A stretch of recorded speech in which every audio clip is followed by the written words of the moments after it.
अम्मा बादु फइन्न खैरल हदीस किताबुल्लाह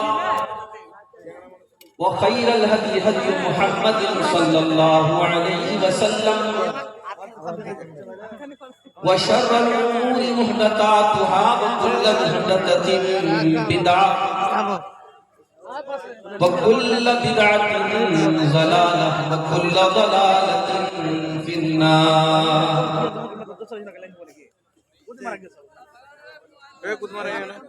अऊज़ु बिल्लाहि मिनश शैतानिर रजीम। बिस्मिल्लाहिर रहमानिर रहीम। ज़हरल फ़सादु फ़िल बर्रि वल बहरि बिमा कसबत अयदिन नास लियुज़ीक़हुम बअदल्लज़ी अमिलू लअल्लहुम यरजिऊन।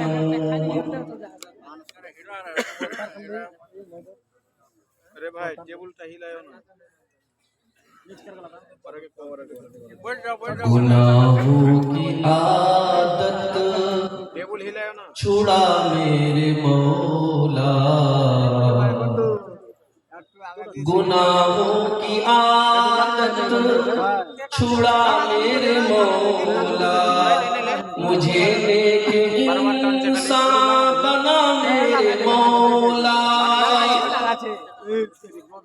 मेरी साबिक़ा हर खता मेरे मौला, तू रहमत से अपनी मिटा मेरे मौला, तू कुदरत से अपनी बदल नेकियों से, तू कुदरत से अपनी बदल नेकियों से, हर एक मेरी लग़ज़िश खता मेरे मौला, हर एक मेरी लग़ज़िश खता मेरे मौला। तुझे तो खबर है मैं कितना बुरा हूँ, तुझे तो खबर है मैं कितना बुरा हूँ, तू ऐबों मेरे छुपा मेरे मौला।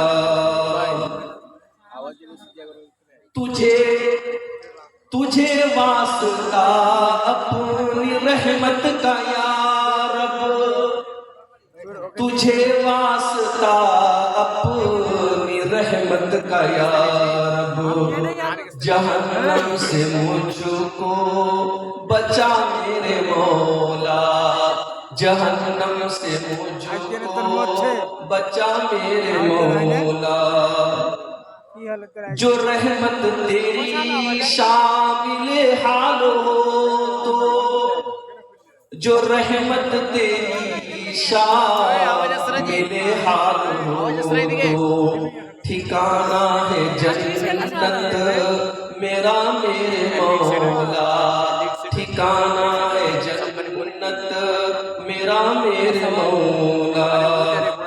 तू मसजूद मेरा मैं साजिद हूँ तेरा, तू मसजूद मेरा मैं साजिद हूँ तेरा, तू मालिक मैं बंदा तेरा मेरे मौला, तू मालिक मैं बंदा तेरा मेरे मौला।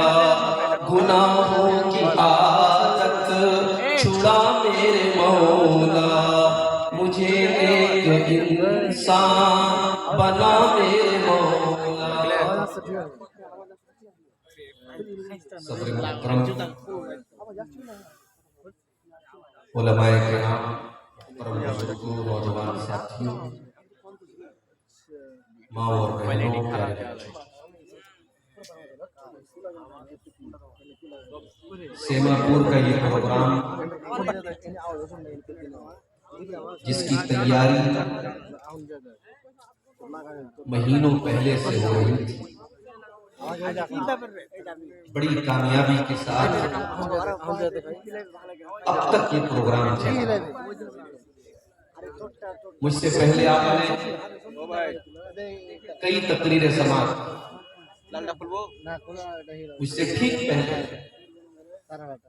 मेरे सूबे उत्तर प्रदेश की धरती से, इटावा की सरजमीन से नौजवान खतीब मेरे छोटे भाई लालटेनची आवाज देवाच्या लालटे काढली शेख आदिल रियाजी हफीजुल्लाह का आपने मुअक्कर खिताब समाप्त किया।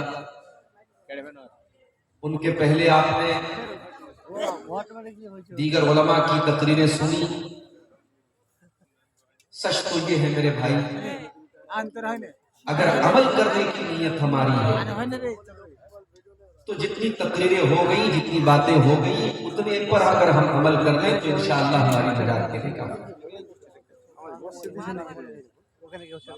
मसला ये है हमारा, हम सुनने के शौकीन।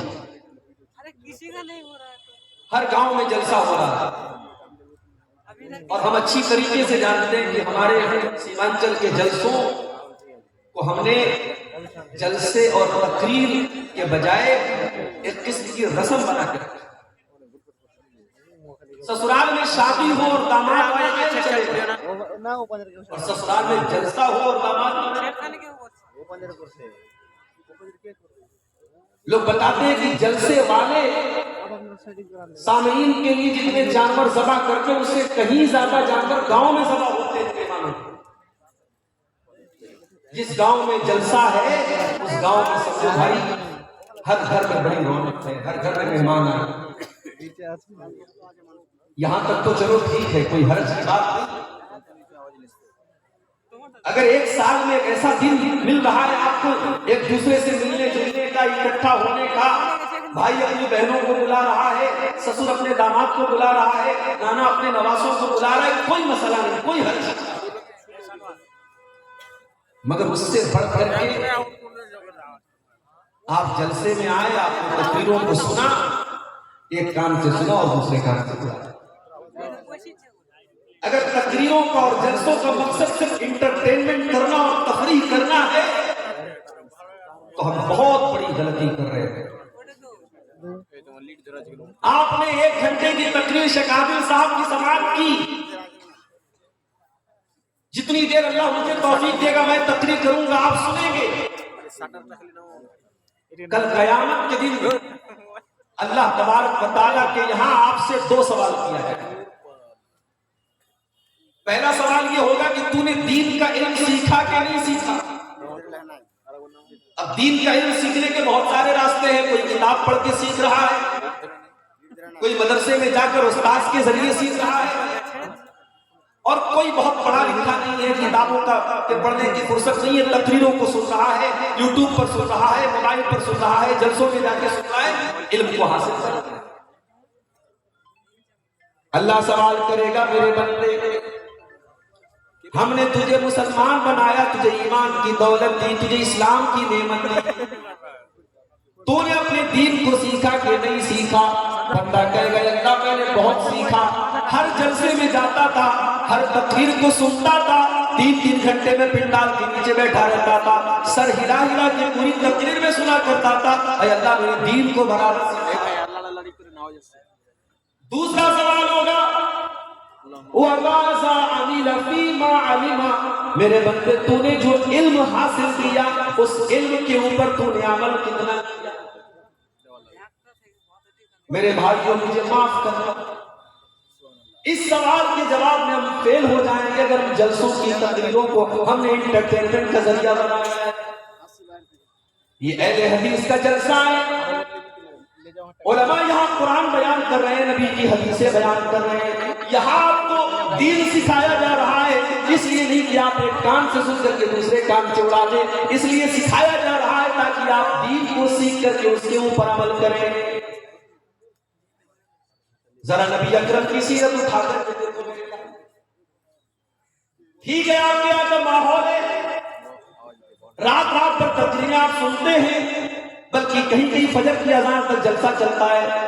ठीक है, मैं इसको हराम नहीं कहता, मैं इसको नाजायज नहीं कहता, मैं इसको गलत नहीं कहता, मगर आप जरा अपने नबी की सीरत उठा करके देखो। अल्लाह के प्यारे नबी इशा की नमाज के बाद सोने, इशा की नमाज के बाद कोई जागता रहे या बातचीत करता रहे, इसको अल्लाह के नबी पसंद नहीं करते। हदीस के साथ हदीस के अल्फाज है कि अल्लाह के प्यारे नबी इशा की नमाज के बाद बातचीत करने को या बिला वजह जागने को पसंद नहीं करते। और अल्लाह के रसूल के जमाने में सहाबे किराम का तरीका क्या था? 2 घंटे की तकरीर नहीं होती थी उनके दौर में, न सहाबा के दौर में होती थी न ताबईन के दौर में। उनका तरीका क्या था, उनका अंदाज क्या था? अब्दुल्लाह इब्न मसूद कहते हैं हम अल्लाह के नबी से कुरान की 10 आयतें सीखा करते थे। हम अल्लाह के प्यारे नबी से कुरान की 10 आयतें सीखा करते थे और जब तक उन 10 आयतों पर अमल नहीं कर लेते थे हम आगे नहीं बढ़ते थे। हम नबी से 10 आयतों को सीखते थे और उनके ऊपर अमल करते थे, फिर क्या हमें का नंबर आता था। माफ करना मेरे पास, हमारी कमी यही है और पानी यहीं पर मर रहा है। हम सुनने के शौकीन है, अमल करने के शौकीन नहीं है। दुआ करो अल्लाह ने जिस तरीके से हमें जलसों में जाने का शौक दिया है, तकरीरों को सुनने का शौक दिया है, उलमा से मोहब्बत का जज्बा दिया है, अल्लाह ताला उलमा की उन सही बातों पर, उन दीन की बातों पर हमको अमल की भी तौफीक अता फरमाए। मेरे भाइयों, एक इंसान की जिंदगी में सबसे खतरनाक, अगर हम गौर करें हमारी जिंदगी में सबसे खतरनाक अगर कोई चीज है, सबसे डेंजरस, सबसे हानिकारक, सबसे नुकसानदेह अगर कोई चीज है तो उस चीज का नाम है गुनाह।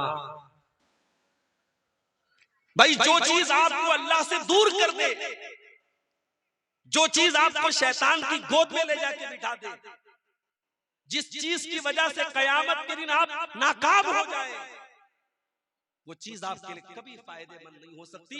वो दुनिया की सबसे खतरनाक चीज। इसीलिए अल्लाह ताला कुरान में कहता है ज़हरल फसादु फिल बर्रि वल बहरी बिमा कसबत अयदीन नास। मेरे बंदो, खुशकी के अंदर, तरी के अंदर, जमीन के ऊपर और समंदर के अंदर जहां पर भी तुमको फसाद नजर आ रहा है, जहां पर भी तुमको बिगाड़ नजर आ रहा है, जहां पर भी तुमको तबाही नजर आ रही है, बिमा कसबत अयदीन नास, ये लोगों के करतूतों का नतीजा है, ये लोगों के गुनाहों का नतीजा है, ये लोगों की बदअमालियों का नतीजा है। और आगे अल्लाह क्या कहता है, लियुज़ीक़हुम बादल्लज़ी अमिलू। मेरे बंदो, ये मुसीबतें जो तुम देख रहे हो, ये आफतें जो तुम देख रहे हो, ये परेशानियां जो तुम देख रहे हो, ये तुम्हारे बाज़ अमाल की सजा है, ये हर गुनाह की सजा नहीं है। अगर अल्लाह हर गुनाह की सजा दे दे, मा तरका अला ज़ारिहा मिन दाब्बा, तो जमीन के ऊपर कोई जानदार ही बाकी न बचे। कुछ गुनाहों की सजा अल्लाह दुनिया में देता है, मुसीबतों की शक्ल में, परेशानियों की शक्ल में, तबाही की शक्ल में। इसका मतलब ये हुआ कि कायनात में जहां पर भी बिगाड़ नजर आ रहा है, उसके पीछे रीजन क्या है, कारण क्या है, वजह क्या है?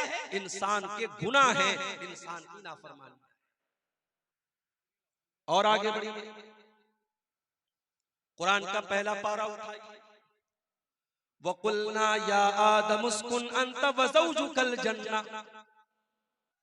फकुला रगदन मिन हैसु शितुमा वला तक़रबा हाज़िहि शजरा।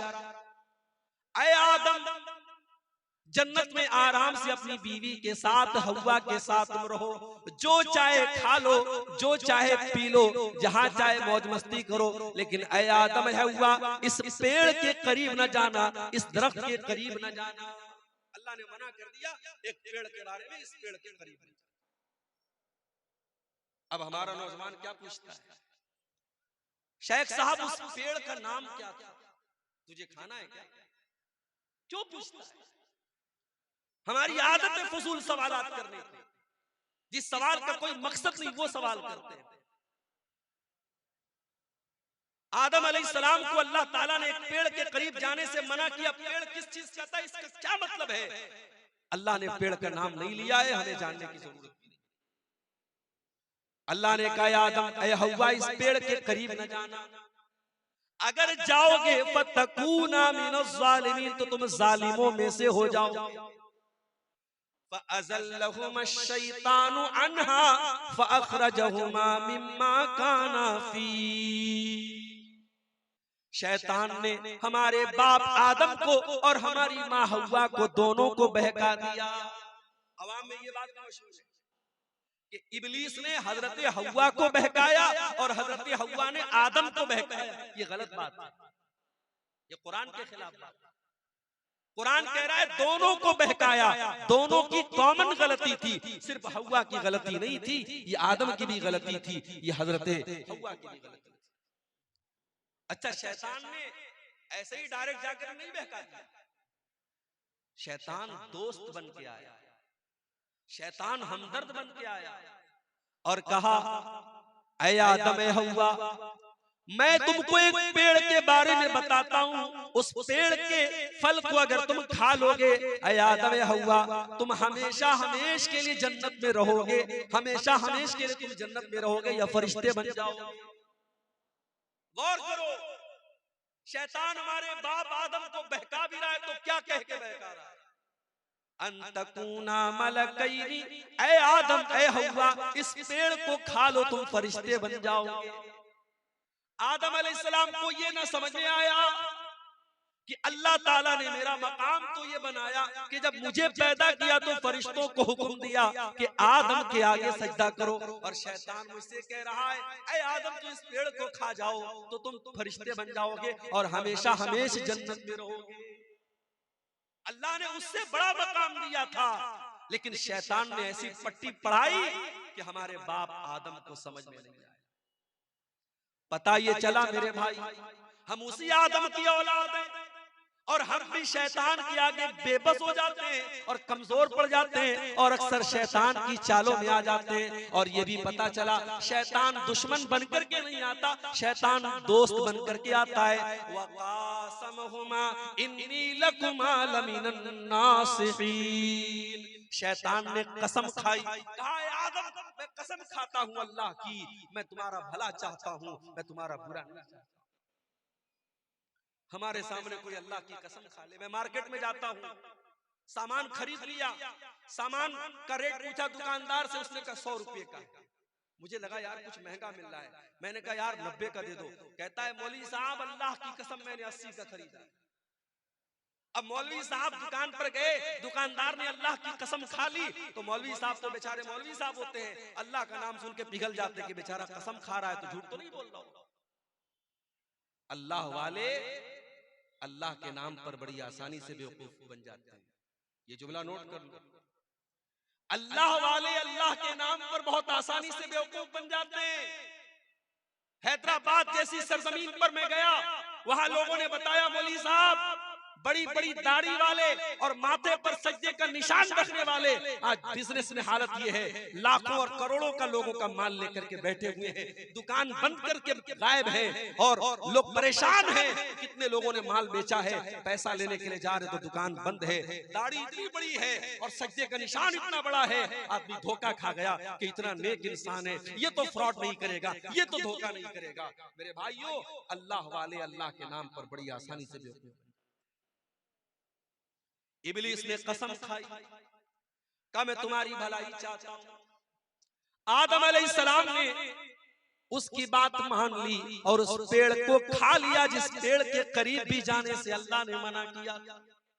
अच्छा, अल्लाह ने ये नहीं कहा मत खाओ, अल्लाह ने ये भी नहीं कहा आदम फल मत तोड़ो, अल्लाह ने कहा फल के करीब भी मत जाओ।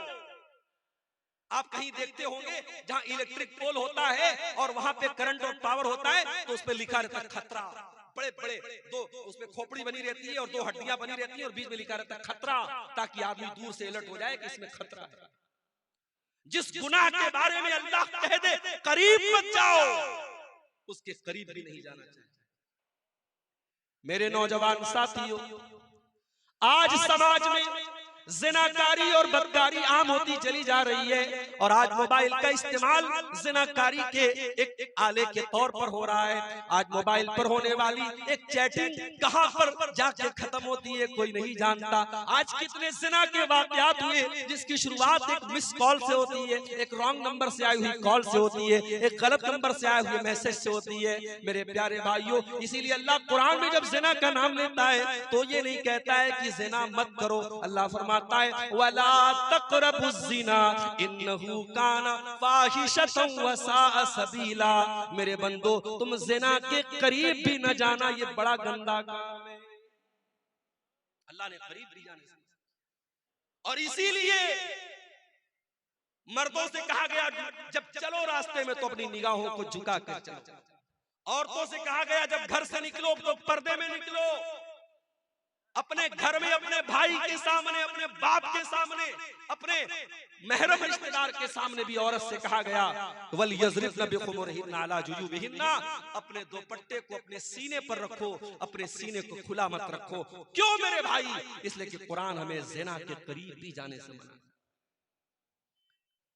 इंडिया की हुकूमत ने इजाजत दे दी, इंडिया से कोई औरत अगर हज करने जाना चाहती है, उम्रा करने जाना चाहती है, उसे किसी मर्द की जरूरत नहीं है, वो अकेली जा सकती है, उसे किसी महरम की जरूरत नहीं है। मगर आप किसी आलिम से फतवा जाके पूछो, कटिहार का इलाका है, मौलाना रहमतुल्लाह साहब बड़े आलिम है, शेख इनामुल हक मदनी साहब बड़े आलिम है, जाके पूछो कि शेख साहब औरत उम्रा करने जाना चाहती है, उसका कोई महरम रिश्तेदार नहीं है, क्या कर सकती है?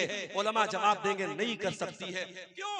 आज के दौर में कोई पुराने जमाने की तरह सफर नहीं हो रहा है, घोड़े पे सफर नहीं हो रहा है, ऊंट पे सफर नहीं हो रहा है, फ्लाइट का सफर है। बाप डोगरा और कलकत्ता से आप फ्लाइट पकड़े और डायरेक्ट आप सऊदी अरब पहुंच जाए, रियाद पहुंच जाए, 4 घंटे में आप सऊदी अरब पहुंच जाए। आज के दौर में तो कोई खतरा नहीं है। मगर उलमा जवाब यही देंगे कि ये कुरान, ये नबी का हुक्म है, ये शरीयत का हुक्म है, हमें इसमें मंतिक नहीं लगाना है, हमें इसमें लॉजिक नहीं लगाना है। औरत को अगर उम्रा करना है, हज करना है, तो उसका कोई महरम रिश्तेदार होना चाहिए या उसका शौहर होना चाहिए। मेरे प्यारे साथियों, क्यों इस्लाम ने ये हुक्म दिया? इसलिए कि इस्लाम जिना के करीब भी जाने से हमें मना। अल्लाह ने कहा था आदम तुम इस पेड़ के करीब भी ना जाना। शैतान ने बहकाया और आदम अलैहिस्सलाम ने और उनकी बीवी हव्वा ने, दोनों ने उस पेड़ को खा लिया, उसके फल को खा लिया। अब जैसे ही दोनों ने फल को खाया, कुरान क्या कहता है?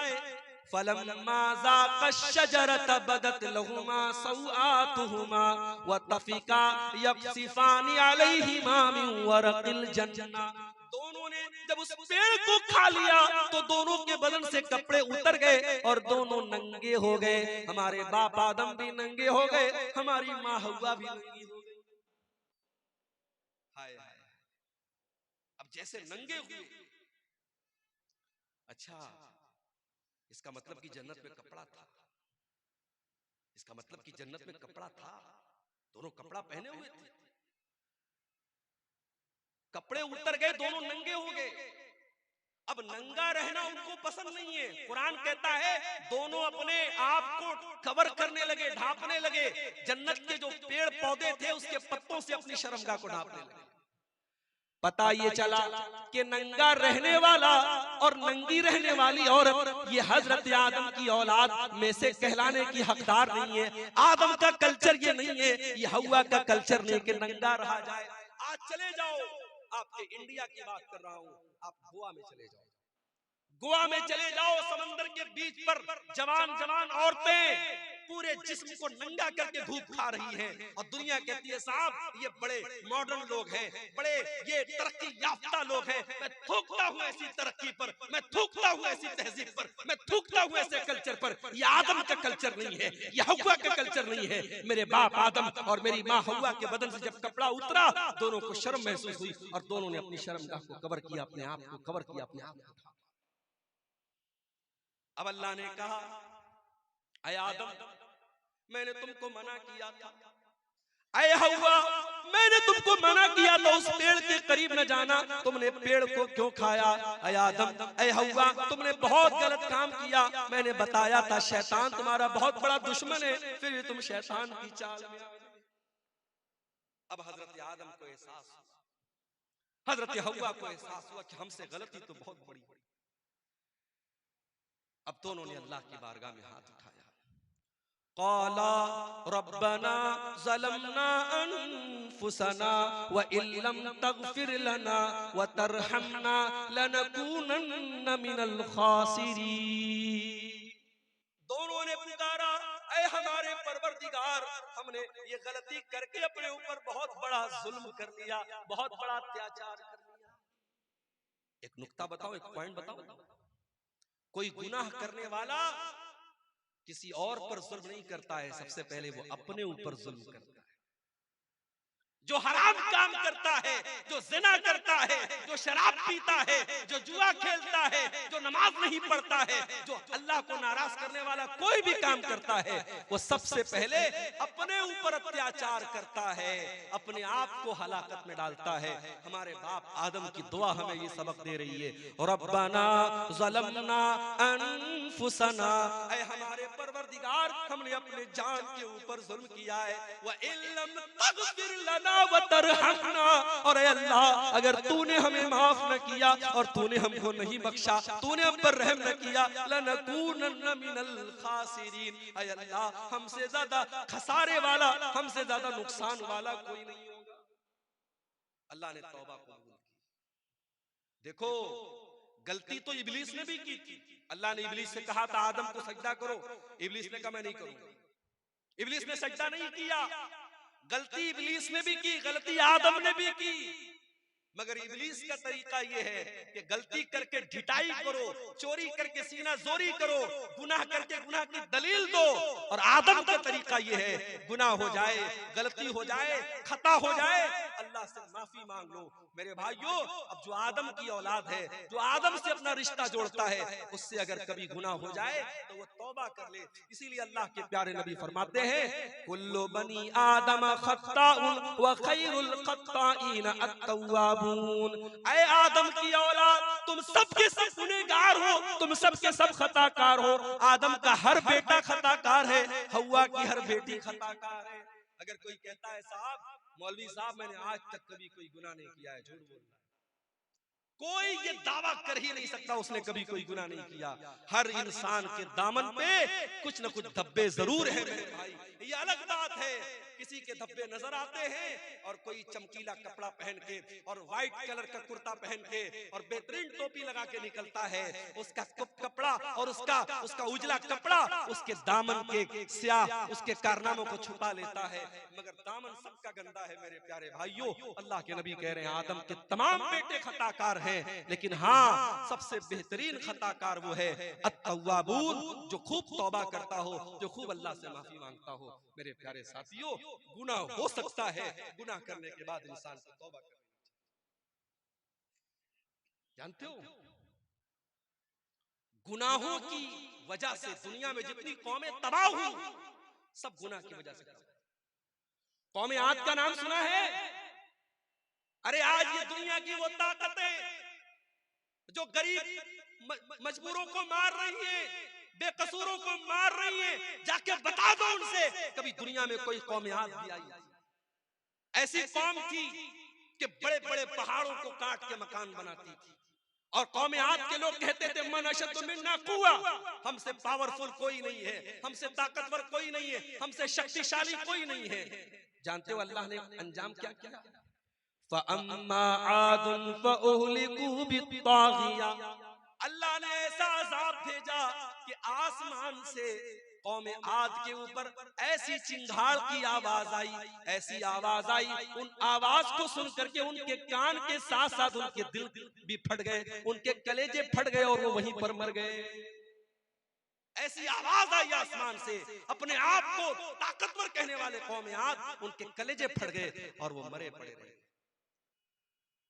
वअम्मा समूदु फ़उहलिकू वअम्मा आदुन फ़उहलिकू बिरीहिन सरसरिन आतिया सख्खरहा अलैहिम सबअ लयालिन व थमानियत अय्यामिन हुसूमन फतरल कौम फीहा सरा। कौमे समूद के ऊपर अजाब आया, आसमान से आवाज आई, और कौमे आद के ऊपर क्या अजाब आया, अल्लाह ने 8 दिन लगातार ऐसी हवा चलाई, पटक पटक के अल्लाह ने मारा, और कौमे आद के लोग जमीन पे ऐसे मरे पड़े थे, उनकी खोपड़ी अलग है, उनका धड़ अलग है, उनका सर अलग है। अल्लाह कहता है खजूर के सड़े हुए तरों की तरह जमीन पे पड़े थे। ये अंजाम कौमे आद का हुआ। क्यों हुआ मेरे भाई? उन्होंने अल्लाह को नाराज किया था, उन्होंने गुनाह किया था। कौमे समूद का ये अंजाम क्यों हुआ? उन्होंने हजरत शुएब की, उन्होंने हजरत सालेह की नाफरमानी की थी, और अल्लाह के हुक्म से जो ऊँटनी आई थी उस ऊँटनी को उन्होंने कत्ल कर दिया था। जब जब धरती पर पाप हुआ है, जब जब धरती पर गुनाह हुआ है, धरती पर अल्लाह का अज़ाब आया है। और आगे बढ़ी, हजरत लूत अलैहिस्सलाम की कौम की हालत देखी।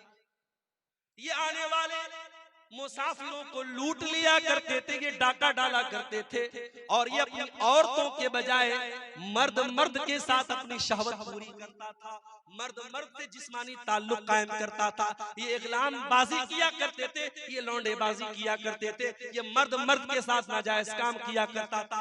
आज भी समाज में ये गंदा काम करने वाले कान खोल करके सुन ले, इगलाम बाजी करने वाला ये ज़िनाकारी से बड़ा गुनाह करता है। ज़िनाकारी करने वाला गलत कर रहा है, मगर इगलामबाजी करने वाला बहुत गलत काम कर रहा है, वो अल्लाह के अजाब को दावत दे रहा है। हजरत लूत अलैहिस्सलाम की कौम ने जब ये गंदा काम किया तो जानते हो उनका अंजाम क्या हुआ? उनके ऊपर आसमान से पत्थरों की बारिश की गई, और अल्लाह ने पूरी उनकी बस्ती को पलट दिया। और आज भी सऊदी अरब के सफर पे आप चले जाएं तो वहां आपको वो जगह मिल जाएगी, और वहां पे डेड सी के नाम से वो जगह है, और उस डेड सी जिसको कहते हैं बहरे मुर्दार, उस पानी के अंदर आज भी उस बस्ती के अवशेष पाए जाते हैं, उस इलाके की चीजें पाई जाती हैं जो हजारों साल पहले जिसको अल्लाह ताला ने अजाब भेजा था और पूरी बस्ती को उलट दिया था। मेरे भाइयों, जिसने अल्लाह की फितरत को बदल दिया, जो काम औरत के साथ और बीवी के साथ करना चाहिए वह मर्द मर्द के साथ करता था, अल्लाह ने उसकी सजा क्या दी? अल्लाह ने आसमान से पत्थर बरसाया और पूरी बस्ती को उलट दिया। और आगे शुएब अलैहिस्सलाम को देखिए, उनकी कौम क्या करती थी?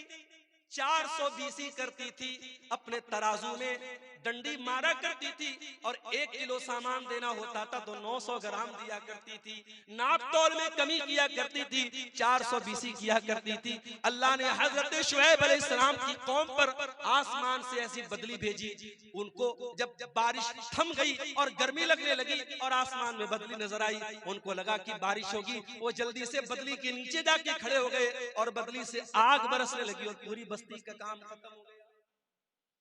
अल्लाह ताला ने ऐसा अजाब भेजा हजरत शुएब की कौम को। मेरे भाइयों, इतिहास बताता है, कौमों की तारीख बताती है, जब जब धरती पर अल्लाह की नाफरमानी हुई है, गुनाह हुआ है, अल्लाह का अजाब आया।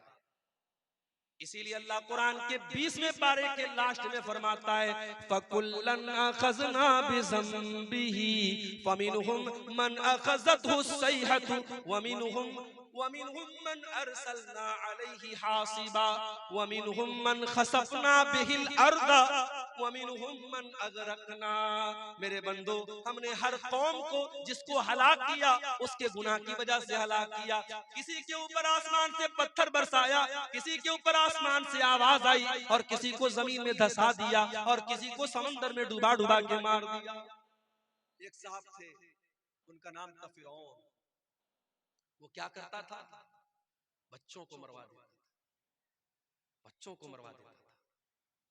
अच्छा, फिरौन का नाम हम सुनते हैं कहते बड़ा जालिम, और इस्राइल का नाम आता है तो हमारे कुछ लोग यूट्यूब पर और ट्विटर पे कहते हैं आई स्टैंड विद इस्राइल, मैं इस्राइल के साथ खड़ा। अरे जालिमों, ये बहस छोड़ दो। इस्राइल में जुल्म किसके ऊपर हो रहा है? किस कम्युनिटी पर हो रहा है? किस कौम पर हो रहा है? ये सोचो, पिछले चंद महीनों में गाजा की सरजमीन पर हजारों छोटे छोटे बच्चे मार दिए गए, उनकी कटी फटी लाशें जाके देख लो मेरे भाई, आपके मुंह से निवाला न उतरेगा, आपके हलक से खाना न उतरेगा। अरे बच्चों की क्या गलती होती है मेरे भाई? बच्चे तो सबके प्यारे होते हैं। किसी कहीं स्कूल होता है रोड पर तो सरकार वहां पे बोर्ड लगाती है कि गाड़ी धीरे चलाइए, यहाँ बच्चों का स्कूल है। बच्चों के डॉक्टर के यहाँ जाओ तो बड़े बड़े वहां पे बोर्ड लगे रहते हैं, keep silent there are children, खामोश रहिए यहाँ पर बच्चे हैं। बच्चों से हम इतना प्यार करते हैं, बच्चों का इतना ख्याल करते हैं।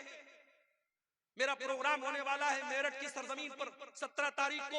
अभी आज वहां से फोन आया कि परमिशन नहीं मिला। मैंने कहा क्यों नहीं मिला? बोले 18 तारीख को एग्जाम होने वाला है और प्रशासन ने कहा कि हम आपको परमिशन नहीं दे सकते, बच्चों को रात में एग्जाम की तैयारी करना होगा, आप लाउड स्पीकर लगाएंगे, बच्चे तैयारी नहीं कर पाए। इतना बच्चों का लोग ख्याल है। हजारों लाखों बच्चे मार दिए, उनकी लाशें बेगौर कफन पड़ी है मेरे भाई, और आज दुनिया उसका सपोर्ट कर रही है। एक फिरौन, उसको लोग गाली देते बड़ा जालिम था। अरे फिरौन तो बच्चों को मरवाता था, बच्चियों को नहीं मरवाता था। उसको किसी ने बताया था कि तेरी हुकूमत में बच्चा पैदा होगा जो आगे चल के तेरी हुकूमत को खत्म कर देगा। अपने आप को रब कहता था, अपने आप को खुदा कहता था, मगर इतना बुज़दिल था, जब उसको बताया किसी ज्योतिषी ने कि तेरी हुकूमत में ऐसा बच्चा पैदा होगा, उसने ऑर्डर दे दिया, सारे बच्चों को मरवाने का ऑर्डर दे दिया। मगर अल्लाह की कुदरत देखो मेरे भाई कि उसने इतने बच्चों को मरवाया, मगर हजरत मूसा अलैहिस्सलाम को अल्लाह को बचाना था। अल्लाह ने कैसे बचाया, लंबा वाकया है, मैं आपको उधर नहीं लेके नहीं जाना चाहता हूं। किस तरीके से फिरौन के महल में और फिरौन के पैसे से हजरत मूसा की परवरिश होती है। और यही फिरौन, जब मूसा अलैहिस्सलाम उससे आके कहते हैं कि ऐ फिरौन, मैं अल्लाह का रसूल हूं, मैं रब्बुल आलमीन का रसूल हूं, तो फिरौन अल्लाह का मजाक उड़ाता है, कहता है वमा रब्बुल आलमीन, ऐ मूसा कौन रब्बुल आलमीन? मैं सबका रब हूं, मैं जिलाता हूं, मैं मारता हूं। वहाज़िहिल अन्हारु तजरी मिन तहती, ऐ मूसा मैं मिस्र का बादशाह हूं और ये बड़ी बड़ी नदियां मेरे महल के पास से गुजरती हैं। मैं इन नहरों का मालिक हूं, मैं इन नदियों का मालिक हूं। ऐ मूसा तू तो ढंग से बोल भी नहीं सकता है, तू क्या मेरा मुकाबला करेगा? ऐ मूसा कौन है तेरा अल्लाह? ऐ हामान जल्दी से सीढ़ी लाओ, मैं चढ़ के देखूं कि मूसा का रब क्या कर रहा है, मूसा का अल्लाह क्या कर रहा है। उसने अल्लाह का मजाक उड़ाया, उसने मूसा के रब का मजाक उड़ाया। अल्लाह ने अंजाम क्या किया? उसी फिरौन को जो अपनी हुकूमत पर बड़ा नाज किया करता था, अल्लाह ने पानी में डुबो डुबो करके मार दिया। वमिनहुम मन अगरकना, हमने बहुत सारे लोगों को जमीन में डुबा डुबा के मार दिया। अल्लाह का अज़ाब मेरे भाई गुनाहों की वजह से। ये गुनाह बड़े खतरनाक होते हैं मेरे भाई। हमारे घर में कॉकरोच आ जाए, हम दवा लाते हैं। हमारे कमरे में चूहा आ जाए, हम चूहे को पकड़ने की मशीन लाते हैं। क्यों? क्योंकि हम ये मानते हैं कि हमें नुकसान पहुंचा रहा है। ये चूहे हमारे खाने पीने की चीजों को कतर जाएंगे, हमारे कपड़ों को बर्बाद कर देंगे, हम उनके लिए इंतजाम करते हैं। मेरे भाई हम चूहों को भगाने का इंतजाम करते हैं, हम कीड़ों को भगाने का इंतजाम करते हैं, हम मच्छरों के लिए मच्छरदानी का इंतजाम करते हैं। और दुनिया की सबसे खतरनाक चीज है गुनाह। हम गुनाह से बचने की कोई कोशिश नहीं। सबसे खतरनाक चीज है गुनाह मेरे भाई। और जानते हो गुनाह का असर बॉडी पर बाद में पड़ता है, गुनाह का असर सबसे पहले दिल पर पड़ता है। और नोट कर लो मेरी बात, मैं नौजवानों से कहना चाहता हूं, कभी खूबसूरती पर नाज मत करना, कभी अपने हुस्न पर नाज मत करना। अल्लाह को खूबसूरती और हुस्न से मतलब नहीं है, अल्लाह को तुम्हारे दिल से मतलब है। इन्नल्लाह ला यंजुरु इला सुवरिकुम व अजसामिकुम, अल्लाह के नबी फरमाते हैं अल्लाह तुम्हारे चेहरों को नहीं देखता है, अल्लाह तुम्हारे जिस्म को नहीं देखता है, अल्लाह तुम्हारे दिल को देखता है। इसीलिए अल्लाह के नबी फरमाते हैं इंसान की बॉडी में, इंसान के शरीर में एक हिस्सा ऐसा है, इज़ा सलुहत सलुहल जसदु कुल्लुहु, अगर वो सही है तो इंसान की बॉडी सही है, अगर वो गड़बड़ है तो इंसान की बॉडी गड़बड़ है। अला वहियल क़ल्बु, अल्लाह के नबी अपने सीने की तरफ इशारा करके फरमाते हैं ओ लोगों वो दिल है, वो दिल है, वो दिल है। दिल का दुरुस्त होना बड़ा जरूरी है। कयामत के दिन अल्लाह ये नहीं पूछेगा तुम फेयर एंड लवली लगाते थे कि नहीं लगाते थे, फेयर एंड हैंडसम लगाते थे कि नहीं लगाते थे, तुम फेस वॉश से अपना मुंह धुलते थे कि नहीं धुलते थे, मेरी बहनों तुम कितनी देर मेकअप करती थी आईने के सामने खड़े होकर के, अल्लाह ये नहीं पूछेगा। अल्लाह क्या तो दिल देखा। इसीलिए इब्राहीम अलैहिस्सलाम दुआ करते हैं ऐ परवरदिगार वला तुखज़िनी यौम युबासून यौम ला यनफ़उ मालुन वला बनून इल्ला मन अतल्लाह बिक़ल्बिन सलीम। ऐ अल्लाह मुझे तू क़यामत के दिन रुसवा न करना, मुझे तू क़यामत के दिन ज़लील न करना। ऐ अल्लाह क़यामत के दिन ना माल काम आएगा ना औलाद काम आएगी। ऐ अल्लाह क़यामत के दिन तो वही कामयाब होगा जो साफ सुथरा दिल लेकर के आए। जब इंसान गुनाह करता है तो दिल नापाक हो जाता है, दिल गंदा हो जाता है, सबसे पहले दिल पर असर पड़ता है। इसीलिए कुरान का पहला पारा उठाओ, अल्लाह ताला जब यहूदियों के गुनाहों का तज़किरा करता है, जब यहूदियों की नाफरमानियों का तज़किरा करता है, तो अल्लाह क्या फरमाता है, सुम्मा क़सत क़ुलूबुकुम मिन बादि ज़ालिका फ़हिय कल हिजारति औ अशद्दु क़स्वा। ऐ यहूदियों, तुमने इतने गुनाह किए, तुमने इतनी नाफरमानियां की कि तुम्हारे दिल तो पत्थरों से भी ज्यादा सख्त हो गए। व इन्न मिनल हिजारति लमा यतफज्जरु मिनहुल अनहार। अरे पत्थर तो कुछ ऐसे भी होते हैं, पत्थर के अंदर से नहर जारी होने लगती है। व इन्न मिनहा लमा यशक्ककु फयखरुजु मिनहुल मा। अरे पत्थर तो कुछ ऐसे भी होते हैं, पत्थर में से सुराख हो जाता है, पत्थर में से पानी निकलने लगता है। व इन्न मिनहा लमा यहबितु मिन खशियतिल्लाह। और पत्थर तो कुछ ऐसे भी होते हैं जो अल्लाह के खौफ से झुक जाते हैं, मगर इंसान का दिल जब सख्त हो जाता है तो पत्थर से भी ज्यादा कठोर हो जाता है। गुनाह, गुनाह से बचाओ मेरे भाई। गुनाह इंसान के दिल को सख्त बनाता है। और याद रखो, जब गुनाह करते करते इंसान का दिल सख्त हो जाता है, फिर अब्दुल गफ्फार साहब 1.5 घंटे तकरीर करें, मौलाना जर्जी साहब 2 घंटे तकरीर कर ले, मौलाना मेराज रब्बानी साहब 3 घंटे तकरीर कर ले, कोई दुनिया का बड़ा से बड़ा आलिम आ जाए और तकरीरें करता रहे, दिल की दुनिया नहीं बदलती है, क्योंकि दिल काला हो चुका है। अल्लाह के प्यारे नबी फरमाते हैं, जब बंदा कोई गुनाह करता है, नुकितत फी क़ल्बिही नुक्ततुन सौदा, उसके दिल के ऊपर एक काले रंग का धब्बा डाल दिया जाता है, उसके दिल पर एक काले रंग का धब्बा पड़ जाता है। अगर बंदा तौबा कर लेता है और माफी मांग लेता है अल्लाह ताला से, अल्लाह उस धब्बे को इरेज कर देता है, उसे मिटा देता है, उसे साफ कर देता है। लेकिन अगर बंदा दोबारा गुनाह करता है, एक और धब्बा उसके दिल पे डाल दिया जाता है। जब गुनाह पर गुनाह करता चला जाता है, हत्ता तालुआ कल्बहू, यहाँ तक कि पूरा का पूरा दिल काला हो जाता है। और जब दिल काला हो जाता है तो अल्लाह के नबी फरमाते हैं, फिर दिल के ऊपर एक कवर चढ़ जाता है, एक लेयर चढ़ जाती है। और ये वही लेयर है जिसका तज़किरा कुरान के 30वें पारे में अल्लाह फरमाता है, कल्ला बल राना अला कुलूबिहिम मा कानू यक्सिबून। मेरे बंदो, तुम्हारे गुनाहों की वजह से तुम्हारे दिलों के ऊपर पर्दा पड़ जाता है। गुनाहों से अपने आप को बचाओ। और जानते हो, गुनाह का एक नुकसान और है, गुनाह करने से इंसान की रोजी रोटी पर भी असर पड़ता है।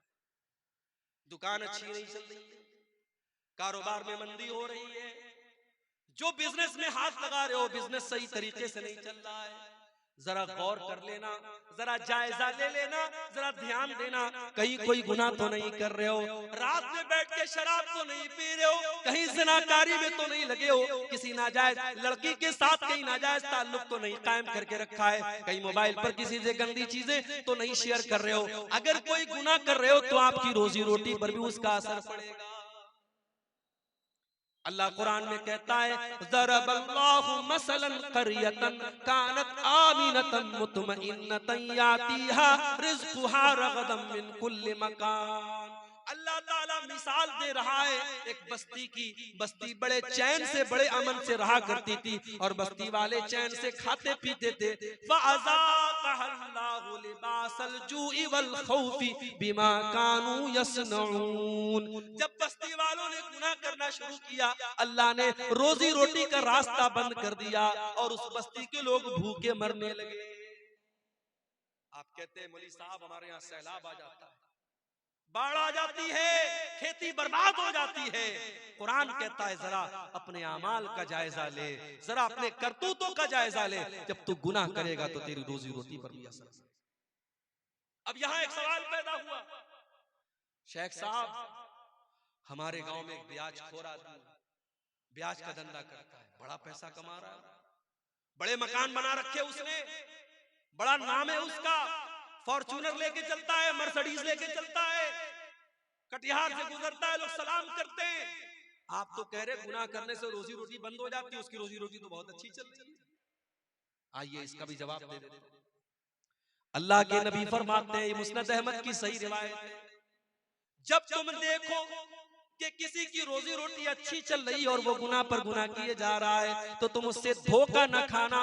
अल्लाह उसको ढील दे रहा है, अल्लाह उसको मोहलत दे रहा है, और एक दिन अल्लाह ताला अपनी रस्सी को टाइट करने वाला है। और उसके बाद अल्लाह के नबी कुरान की आयत पढ़ते हैं, फलम्मा नसू मा ज़ुक्किरू बिही फतहना अलैहिम अबवाब कुल्ली शै हत्ता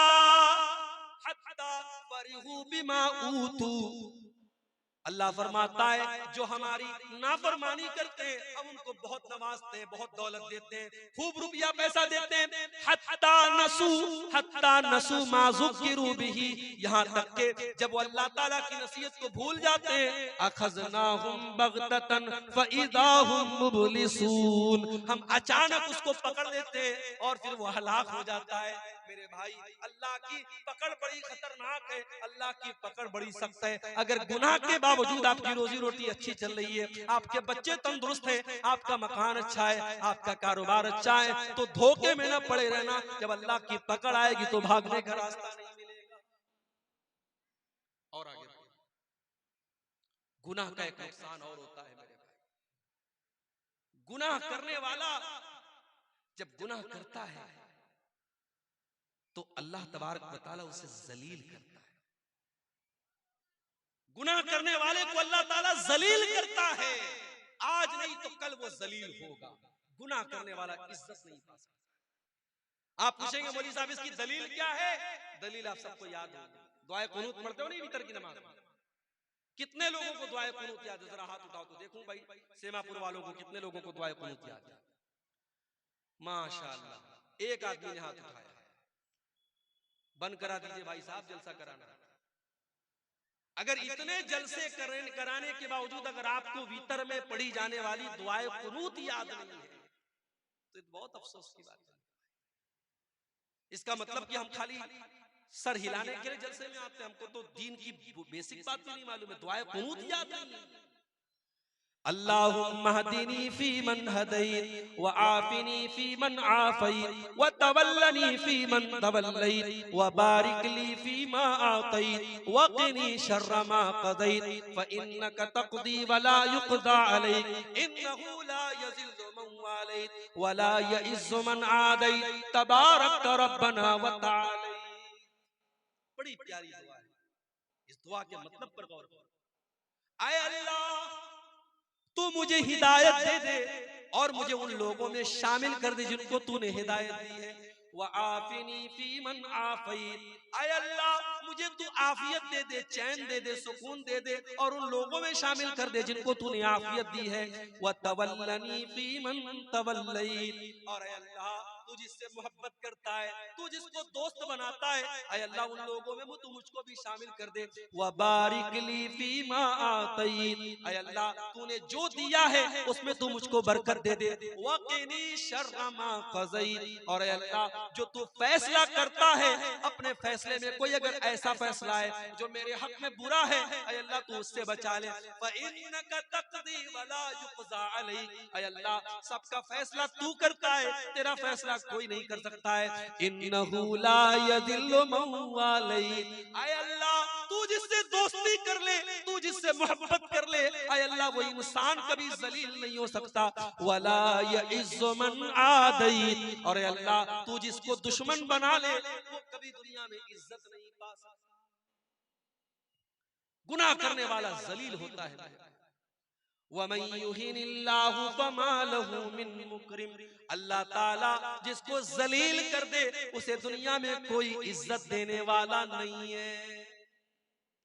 गुनाह की वजह से इंसान जलील होता है।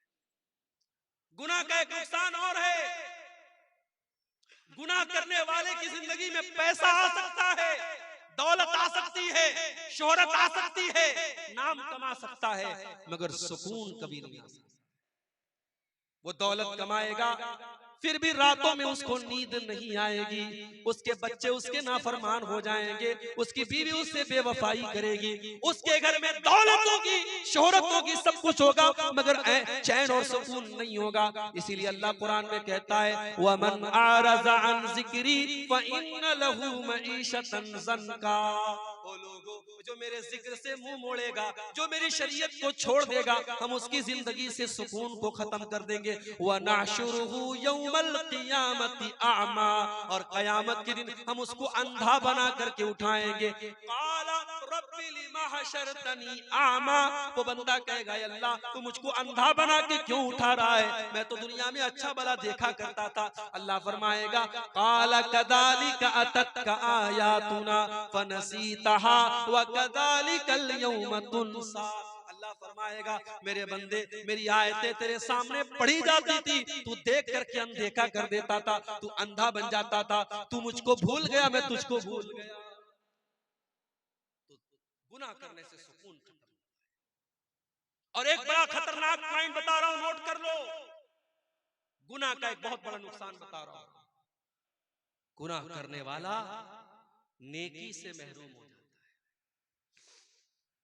आज के दौर में कोई कहता है साहब फजर में नींद नहीं खुलती, क्यों नहीं खुलती भाई? तुमको 3 बजे कटिहार से ट्रेन पकड़नी है, गुवाहाटी जाना है, बनारस जाना है, दिल्ली जाना है, तो 2 बजे उड़ जाता है और अपने घर से निकलता है कि मुझे कटिहार 1 घंटा पहले निकलना है, ट्रेन मुझे पकड़नी। कैसे उड़ जाता है? फजर में नहीं उठता है।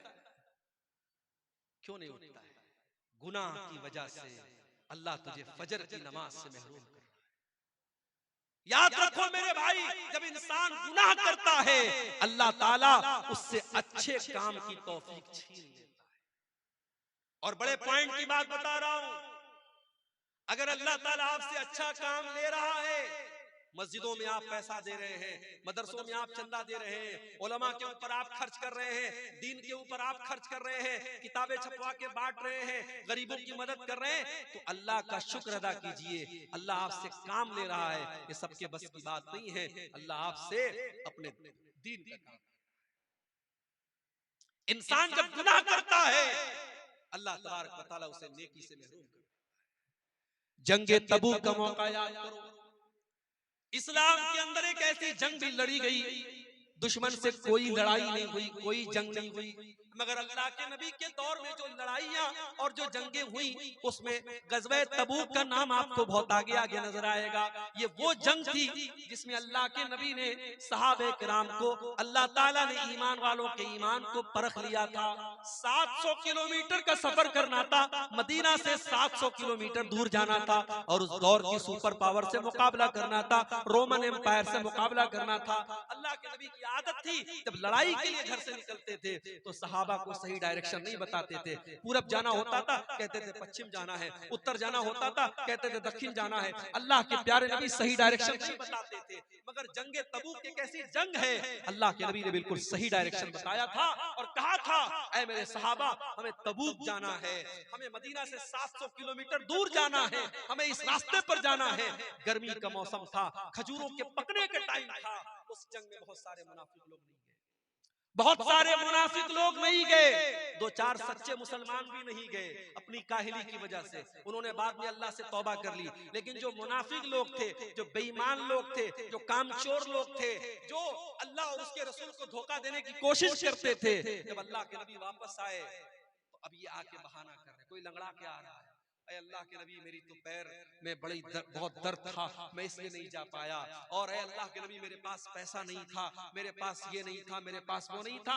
अल्लाह के नबी कहते थे अच्छा भाई चलो ठीक है, जाओ जाओ, तुमको माफ किया, तुमको माफ किया। अल्लाह के नबी कह के नजरअंदाज कर दिया। नबी ने तो माफ कर दिया, नबी ने नजरअंदाज कर दिया, मगर कुरान में अल्लाह ने उन मुनाफिकों की पोल खोल दी। अल्लाह ने फरमाया वलौ अन्नहुम अरादुल खुरूज लअद्दू लहू उद्दतन, ऐ मेरे नबी अगर ये मुनाफिक लोग आपके साथ जाना चाहते तो तैयारी करते, इन्होंने कोई तैयारी नहीं की, ये कोई तैयारी इन्होंने नहीं की। इसका मतलब कि ये झूठ बोल रहे हैं, ये काम चोर लोग हैं, ये अल्लाह की इबादत से भागने वाले लोग हैं। वलौ अन्नहुम अरादुल खुरूज लअअदू लहू उद्दतन वलाकिन करिहल्लाहु बिआसहुम फतब्बतहुम। ऐ नबी, इन मुनाफिकों को अल्लाह ताला ने महरूम कर दिया, ये चाहते तब भी आपके साथ जा नहीं सकते थे, अल्लाह ने इनको बिठा दिया। मेरे भाई, अगर फजर की नमाज के लिए आपको अगर उठने का इरादा होता, 5:30 बजे फजर की अजान होने वाली है, 5:15 बजे का आप अपने मोबाइल पर अलार्म सेट करते और 5:15 बजे उठ करके आप मस्जिद में आते। जब मुअज्जिन अस्सलातु खैरुम मिनन नौम की आवाज देता, आपके कानों में वो आवाज पड़ती। जब आपने इरादा ही नहीं किया, जब आपका मन ही नहीं था, जब आपने उसके बारे में सीरियस उसको लिया ही नहीं, तो अल्लाह आपसे उसकी तौफीक क्यों देगा।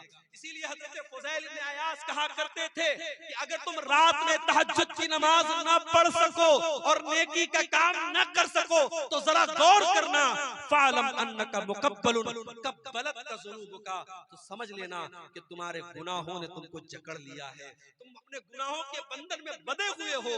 मेरे भाइयों, अपने आप को गुनाहों के बंधन से मुक्त करो। जब तक गुनाहों के बंधन में हम बंधे रहेंगे, अल्लाह ताला नेकी की तौफीक हमको नहीं देगा। अब 2-3 चीजें और बयान करके बात खत्म करो।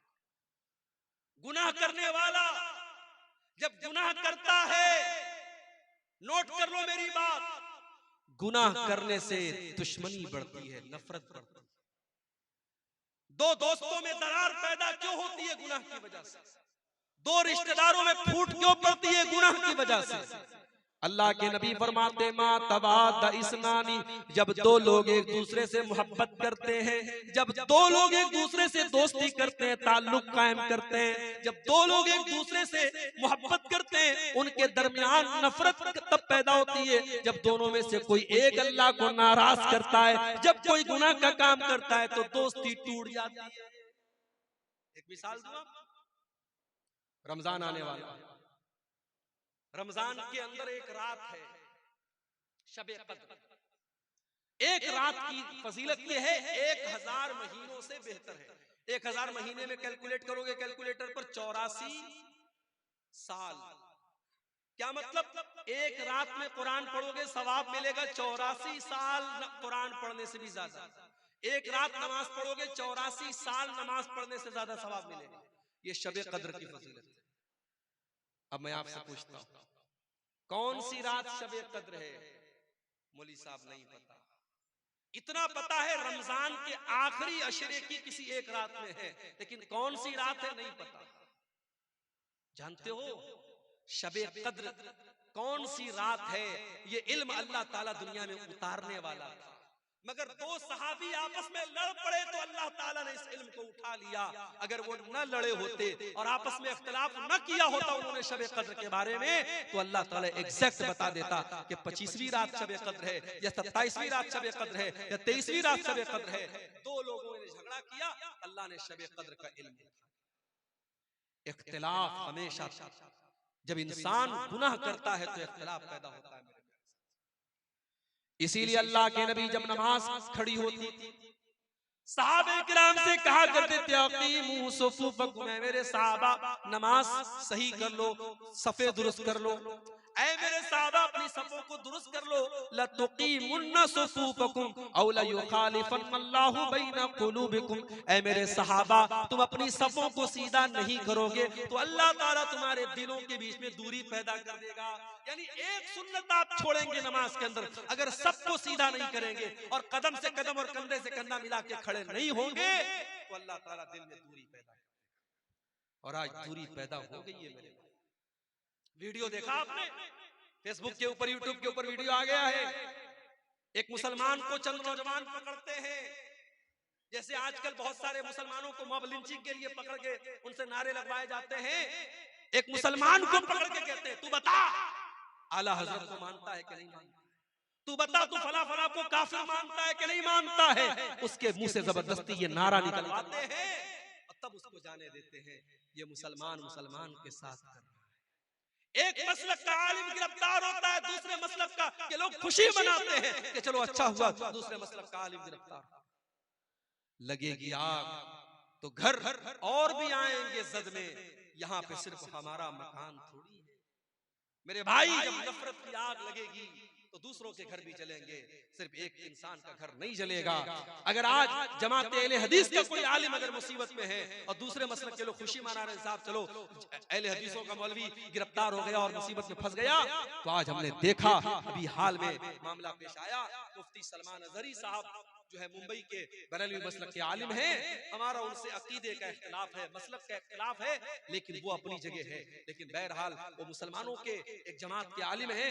उनको अभी जूनागढ़ के अंदर उन्होंने एक बयान में एक शेर पढ़ा था, उस शेर की वजह से उनको अरेस्ट कर लिया पुलिस ने। हालांकि जमानत मिल गई है, फिलहाल वो रिहा हो गए, लेकिन अभी केस चल रहा है। मेरे भाइयों, ये हालात है। डॉक्टर जाकिर नायक के ऊपर मसाइल आए, मुसीबतें आई, आज वो बेचारे इंडिया के बाहर हैं। उनको लेकर के कितने लोगों ने बड़ी खुशी मनाई कि चलो भाई डॉक्टर जाकिर नायक अरेस्ट हो गए, बाहर चले गए और इंडिया से बाहर चले गए, लोगों ने खुशी मनाई। उनका इदारा बंद हो गया, उनका स्कूल बंद हो गया, उनका चैनल बैन कर दिया, लोगों ने खुशी मनाई थी। मेरे प्यारे साथियों, ये आपस में नफरत और अदावत क्यों पैदा होती है? जब इंसान गुनाह करता है, गुनाहों की वजह से इंसान के दिल में। और जानते हो, एक नुकसान और है गुनाह का। जब इंसान गुनाह करता है तो उसके बीवी और बच्चों के अखलाक पर भी असर पड़ता है। बच्चे नाफरमान क्यों हैं? बीवी नाफरमान क्यों है? कभी गौर करना।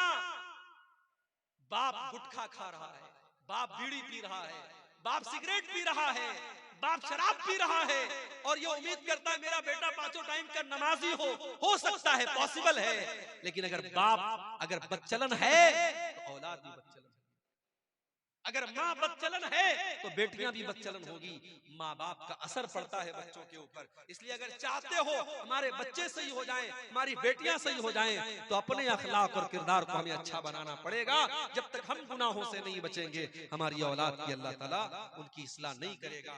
इसीलिए कुरान हमसे ये कहता है, अपनी औलाद को भी जहन्नम की आग से बचाने की फिक्र करो और अपने आप को भी जहन्नम की आग से बचाने की फिक्र करो। या अय्युहल्लज़ीना आमनू कू अनफुसकुम व अहलीकुम नारा, ऐ ईमान वालों अपने आप को और अपने घर वालों को जहन्नम की आग से बचाओ। अब ये तो हो गए गुनाहों के नुकसान। अब तकरीर का आखिरी पॉइंट कि वो क्या तरीका है जिससे हम गुनाहों से बच जाएं। क्या ऐसा करें हम कि हम गुनाहों से बच जाएं? कुरान हमें तरीका बताता है। अक़िमिस सलाता तरफ़इन नहारी व ज़ुलफ़म मिनल लैल, नमाज कायम करो दिन के दोनों किनारे पर। फजर की नमाज भी कायम करो और मगरिब की नमाज भी कायम करो। दिन के दोनों किनारों पर नमाज कायम करो। व ज़ुलफ़म मिनल लैल, और रात के कुछ हिस्से में भी नमाज कायम करो, यानी इशा की नमाज भी पढ़ो। या 3 नमाजों का जिक्र हुआ, हालांकि नमाज 5 टाइम है। अल्लाह कह रहा है दिन के दोनों हिस्से पे नमाज कायम करो और रात के हिस्से में नमाज कायम करो। इन्नल हसनाति युज़हिबन सय्यिआत, क्योंकि नेकी करने से गुनाह मिट जाते हैं। जब आप नमाज की पाबंदी करेंगे, ऑटोमेटिक बहुत सारे गुनाहों से बचेंगे। हमारे बहुत सारे नौजवान, मैं जानता हूं, इंटरनेट का दौर है, मोबाइल पर गंदी चीजें देख रहे हैं, गंदी आदतों में पड़े हुए हैं। कभी कभी मेरे पास व्हाट्सएप पर ऐसे नौजवानों का मैसेज भी आता है, शेख साहब एक गंदी आदत में पड़ा हुआ हूँ, दुआ कर दीजिए मेरे लिए, अल्लाह मुझे इस्लाह, मुझे कोई तरीका बता दीजिए। तरीका मैं कुरान का आपको बताता हूँ, कुरान का तरीका आपको बताता हूँ। अक़िमिस सलाता इन्नस सलाता तन्हा अनिल फ़हशाई वल मुनकर, नमाज कायम करो, बेशक नमाज आपको बेहयाई से और बुराई से रोकेगी। बेहयाई और बुराई से नमाज रोकेगी मेरे भाई। जब आप नमाज की पाबंदी करेंगे, ऑटोमेटिक बहुत सारी गंदगी से, आप शराब पीने वाला अगर शराब भी पी रहा है और नमाज भी पढ़ रहा है, दोनों एक साथ नहीं चल सकते। जब नमाज की पाबंदी करेगा तो शराब के अड्डे पर नहीं जाएगा। जब वो अपने दिल में ये तय कर लेगा मुझे 5 टाइम नमाज पढ़ना है, जब दोस्त लोग कहेंगे चलो शराब के अड्डे पे चलो, कहेगा नहीं यार, शराब पी लूंगा तो ऐशा कैसे पढ़ूंगा, फजर कैसे पढ़ूंगा, शराब की आदत छूट जाएगी। मोबाइल पर गंदी चीजें देख करके अपने आप को जो इंसान नापाक कर लेता था, जब उसे इस बात की चिंता होगी मुझे सुबह फजर की नमाज पढ़नी है, वो मोबाइल को बंद कर देगा, अपने आप को दूर करेगा, नहीं मुझे फजर की नमाज पढ़नी है। अपने दिल में ये अहद कर लो मेरे नौजवान साथियों, अगर इस गंदगी से अपने आप को बचाना चाहते हो, अपने दिल में ये अहद कर लो मुझे नमाज की पाबंदी। और एक चीज और बता देता हूं, कभी आपने देखा होगा कैमरा लगा होता है एयरपोर्ट पर, कटिहार स्टेशन पे भी लगा हुआ है, पटना स्टेशन पर भी लगा हुआ है, बड़े बड़े मॉल में लगा होता है। कैमरा क्यों लगा रहता है? उस कैमरे का नाम क्या होता है? CCTV camera, security camera. उस कैमरे का मकसद क्या होता है? चोर चोरी करने के पहले सोच ले तेरी रिकॉर्डिंग हो रही है, किसी लड़की को छेड़ने वाला सोच ले तेरी तस्वीर आ रही है कैमरे के अंदर। कैमरा का डर चोर को खबरदार कर देता है, छेड़ने वाले को खबरदार कर देता, नहीं गलत काम मत करना, कैमरा रिकॉर्ड। दुनिया के कैमरे से डरने वालों, अल्लाह का कैमरा भी ऑन है 24 घंटे। अल्लाह की नजर तुम्हारे ऊपर 24 घंटे है। अल्लाह के फरिश्ते अपने कैमरे में सब रिकॉर्ड कर रहे हैं और अल्लाह का कैमरा कभी ऑफ होने वाला नहीं है। व इन्ना अलैकुम लहाफिज़ीन किरामन कातिबीन यअलमून मा तफ़अलून। मेरे किरामन कातिबीन तुम्हारी एक एक एक्टिविटी को रिकॉर्ड कर रहे हैं, एक एक अमल को लिख रहे हैं। मा यल्फिज़ु मिन क़ौलिन इल्ला लदैहि रक़ीबुन अतीद। बंदा जब अपने मुंह से कोई लफ्ज भी निकालता है, फरिश्ते उसको भी रिकॉर्ड करते हैं। मेरे प्यारे साथियों, जब ये दिल में डर पैदा होगा, अल्लाह का कैमरा सब रिकॉर्ड कर रहा है, इंसान गुनाहों से बचेगा। और गुनाहों से बचना है तो तीसरा काम ये करो, कुरान से अपना ताल्लुक जोड़ो। कुरान के अंदर ये कमाल है कि कुरान पढ़ने वाला जब कुरान से अपना ताल्लुक जोड़ता है, अल्लाह के कलाम का नूर उसे गुनाहों से बचाता है। वनुनज़्ज़िलु मिनल कुरआनि मा हुवा शिफ़ाउन व रहमा। ये कुरान लोगों के लिए शिफा है और ये कुरान लोगों के लिए रहमत है।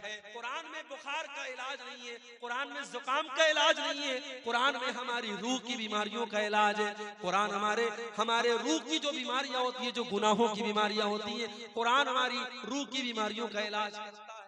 कुरान की तिलावत पाबंदी से करो मेरे भाई। आज के दौर में तो मोबाइल मौजूद है, मोबाइल पर कुरान का ऐप डाउनलोड कर लो, डेली कोशिश करो आधा पारा, एक पारा, 1.5 पारा, 2 पारा, जितनी अल्लाह आपको तौफीक देता है, डेली कुरान की तिलावत करो, बहुत सारे गुनाहों से। तीसरा काम बता रहा हूं, नोट करो, अस्सदक़तु तुत्फ़िउ ग़ज़बर रब। सदका खैरात करने से अल्लाह ताला की नाराजगी दूर होती है। अपनी आदत बना लो। ज़कात तो जो देना है।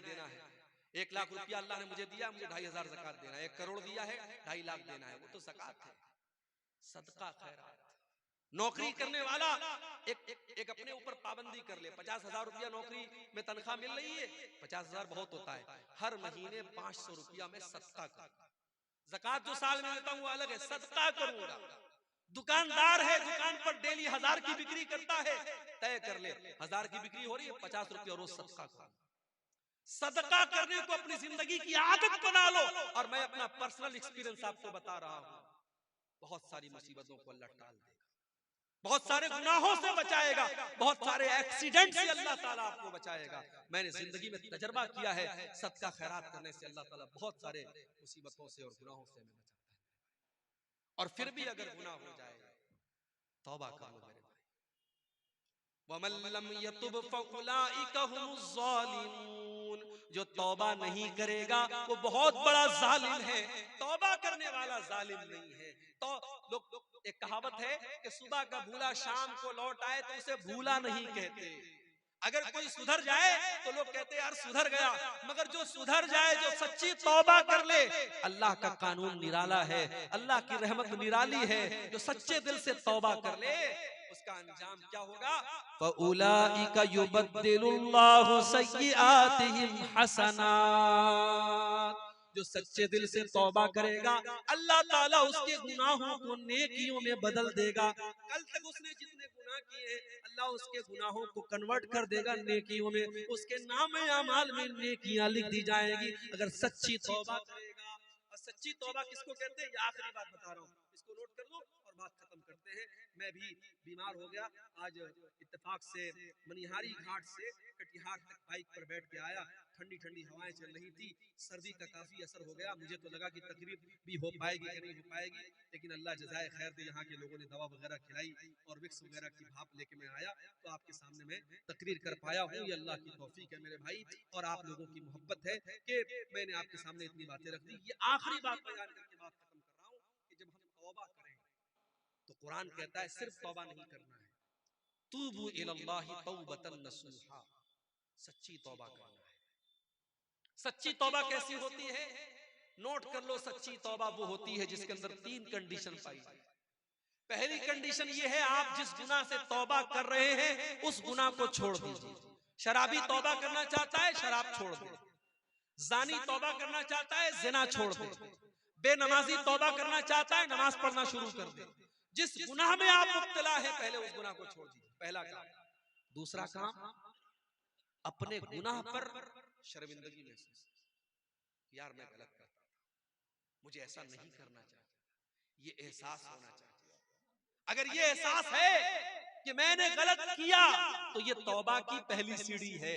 और अगर गुनाह पर ये एहसास भी नहीं है, आप गलत कर रहे हैं, किसी लड़की के साथ गलत आपने काम किया और आप अपने दोस्तों में फख्र के साथ बयान कर रहे हैं, तो ये ढिठाई है, ये चोरी और सीना जोरी है। और याद रखो, जो अपने गुनाहों पर इतराता है, गुनाहों पर ढिठाई करता है, अल्लाह ताला के उसकी मग़फ़िरत का चांस बहुत कम है। अल्लाह के नबी फरमाते हैं, मेरी उम्मत में सबकी माफी हो सकती है मगर उसकी माफी नहीं होगी जो खुल्लम खुल्ला गुनाह करे।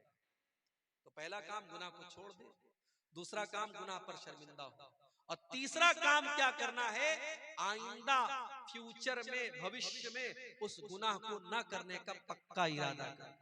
पक्का इरादा, ये नहीं कि शाम को तौबा कर ली, सुबह को फिर वही काम करने लगा। पक्का इरादा कर ले, मुझे ये काम नहीं करना है। ये 3 चीजें अगर है तो सच्ची तौबा है। और चौथी चीज और शामिल कर लो, अगर आपने किसी का हक मारा है, किसी का पैसा ले लिया है, किसी को गाली दे दी है, किसी की गिबत की है, तो उससे जाके माफी मांग लो और उसका जो हक लिया है वो हक दे दो, तब आपकी तौबा अल्लाह की कबूल होगी। आखिर में ये गुजारिश करूंगा मेरे भाइयों, आप जानते हैं ये हमारा जो जलसा है